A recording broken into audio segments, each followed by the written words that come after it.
মেয়ের ইচ্ছা একটা স্কুটি, আর সেই স্বপ্ন পূরণেই তৈরি হয়ে গেল অসাধারণ এক গল্প। চা বিক্রি করে সীমিত আয় টানাটানির সংসার চালানো বাচ্চু চৌধুরী হার মানেননি। মেয়ের স্বপ্ন পূরণে 4 বছর ধরে এক এক করে কয়েন জমাতে শুরু করেন। অবশেষে সেই টাকা স্কুটি কিনে মেয়ের মুখে হাসি ফোটালেন তিনি। শনিবার সকালে তিনি স্থানীয় এক 2 হুইলার শোরুমে গিয়ে স্কুটি কিনতে যান। আগে জানতে চান কিস্তিতে কেনা যাবে কিনা, তারপর প্রশ্ন করেন খুচরো টাকা নেবেন তো। সম্মতি মিলতেই ফিরে যান এবং কিছুক্ষণ পর হাজির হন একটি ভারী ড্রাম নিয়ে, যা ভর্তি ছিল 10 টাকার কয়েনে।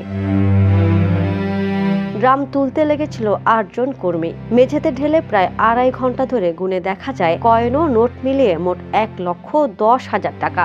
শোরুম কর্মীদের কথায় শুধু কয়েনই ছিল প্রায় 69,000 টাকার। বাচ্চু চৌধুরী জানান, মেয়ের বহুদিনের ইচ্ছা ছিল একটি স্কুটি, তখন দিতে পারেননি। সেই না পারার যন্ত্রণা থেকেই শুরু করেছিলেন প্রতিদিনের সামান্য আয় থেকে সঞ্চয়। 4 বছরের সেই চেষ্টা অবশেষে সফল। মেয়ের হাতে স্কুটির চাবি তুলে দিয়ে আপ্লুত বাচ্চু বলেন, মেয়ের হাসিটাই আমার সবচেয়ে বড় প্রাপ্তি। ঘটনাটি ছড়িয়ে পড়েছে সামাজিক মাধ্যমে। বাবার ভালোবাসা ও আত্মত্যাগে আবেগে ভেসেছেন নেটিজেনরা। এই গল্প প্রমাণ করে স্বপ্ন বড় হলে পথ কখনোই ছোট হয় না। আন্তর্জাতিক ডেস্ক, দ্য নিউজ।